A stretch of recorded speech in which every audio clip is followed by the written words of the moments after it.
Hi guys, Smith here, welcome to the second round of the AOR Formula C League, and today I'm at Catalunya.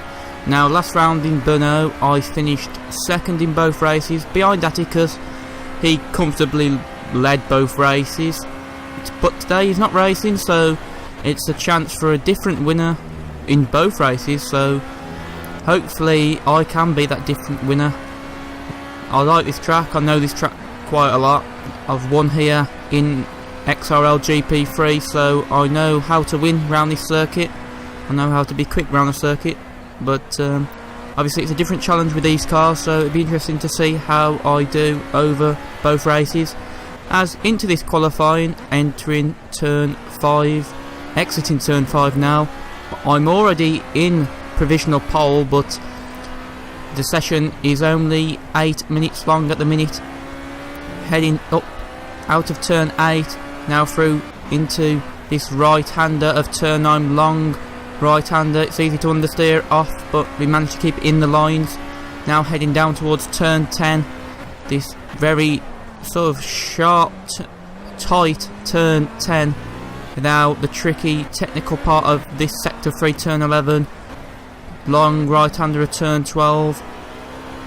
Now heading into turn 13, and we've took it pretty tidily this lap, to be fair, and we have a little bit of a slide on the entry of turn 14, exiting turn 15, and that might have cost us maybe a tenth or two, I'm not too sure, but it was a very poor entry into turn 14, but coming towards the line now, and I'm going to do a 1:36.9, and that lap put me in second position. Living Dead got pole with a 36.2, and again that was a very good lap. I mean, I was never going to get near that. My personal best was a 36.8, so you know I weren't going to get near that. It was a very good lap from Living Dead.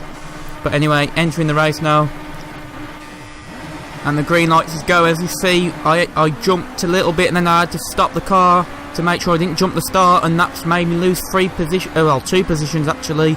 Great start, I think, by Dutar Rex, who I think's in first position. I think it's Dutar Rex, but it was a great start from one of the cars, who sort of they just had a really good launch off the line, and they're up into first position. Living Dead second, he's lost the lead. Entering turn 3, I've gained a position. Samster, he's right on my rear wing, entering turn 5, and bit of team radio there from the engineer. As I'm exiting turn 4 into turn 5 now. Now Samster's still quite close to the rear wing, as the two cars ahead are fighting it out. Living Dead and Dutar Rex, I believe it's Dutar Rex. As I've just got to try and get close to these guys, heading into turn 9. Obviously a little too far back, but they're still battling out, and this is giving me opportunity to close back into them. So heading into the tight turn 10, as he runs wide, Dutar Rex, and Living Dead's going to get the cutback, but following him round, and Dutar Rex gets up into a half spin on the curb, and as you can see, look what damage it's done to the car, and that's really our race over. You can see he just gets out of shape, clunk his wheel, and it forces us up on our side. Does a flip, and it damages the tarmac as well, and now we're struggling to get back into the pits, going about 23 miles an hour, crawling along in 9th position, last position, and we've lost, probably going to lose about a minute and a half here, just trying to get the car repaired and stuff. But if we can try and get the car to the finish, it's still, I believe, points, so it's, you know, no point retiring, might as well just carry on driving round, see what the pace is like, our race pace. Putting on the soft tyres, and it's frustrating, but there was nothing I could do. It wasn't really Dutar Rex's fault, he just lost it on the curb, and it was nowhere I could go really. I mean, it was unfortunate to happen, but yeah, there was no fault, I don't believe, you know. It was just one of those unfortunate moments. I was just a little bit unlucky, a bit too close, but it's just one of those things. Hopefully, you know, we can have a bit of luck in the next race. I mean, I say the next race because this race is really over. I mean, I don't expect to gain anything other than 9th position. but we'll just try and put in consistent laps as we exit the pits now on lap 2. So lap 9 and McLaren Dan has gone off, and the car ahead is Living Dead, who's 26 seconds up the road. So I don't know what happened with Living Dead, but he was dropped down to 7th position. But on the end of the race, Dutar Rex was in 7th, and we closed right to the back of him, so we did have really good pace in the race. We were very consistent, but it was just unfortunate with that turn 1 incident, finishing 59 seconds I believe behind the race winner. So we lost about, I reckon, about a minute and a half. So we did gain about 40 seconds on the car ahead. Maybe not a minute and a half, but I do believe we was about 20-30 seconds quicker than the race winner. But that's just the way it is, I suppose you could say. He might have been cruising, because I think the gap between first and second was about 18 seconds. So that's just, he was the way it is.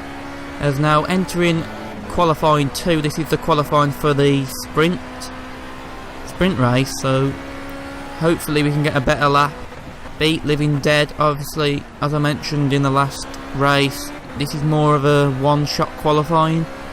I mean, there might be time for 2, but you've really got to exit the pits, bang on when the green lights show at the end of the pit lane. As now we going to enter turn 7 and 8. As to be honest, I think I did put quite a lot of practice in. I mean, I think I put more practice in for this than the GT3 race. So I think I've took both laps actually. I think I've took them actually pretty well. Maybe there's a little bit more time, but to gain if I'd hit things better. But I think really from the times I was getting in practice was like a 36.9, 36.8 was the best I was getting. So really, to try and get near them, if I can get near them, that'll be the maximum I can get, I suppose you could say, as I exit the last turn. Not really much commentary around the lap, but heading down towards the start finish straight. Let's see what time we do. It is a 36.804, which actually is my PB. So to get a PB in qualifying 2 was actually a pretty nice feeling. That I know Living Dead didn't do a qualifying, and I know he was quicker in qualifying 1, so he should have really got pole, but I'll take pole for the second race. As the lights go again, and I do the same thing as I did in race 1, and Abspeedy is ahead.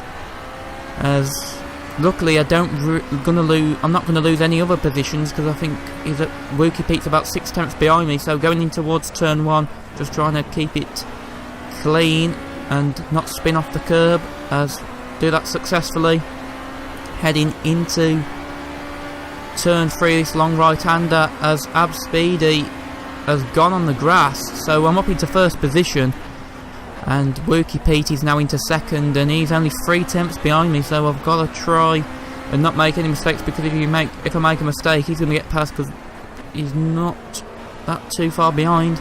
Exiting turn 5, and that was it really. On lap 3, Living Dead went up to second, and then lap 5, Living Dead was about 5 seconds behind. On lap 7, he was 7 seconds behind. So I was just maintaining the pace, keeping a consistent pace. And on lap 9, he was 14 seconds behind, but I believe he made a mistake, because it was about 9 seconds coming across the line for the final lap.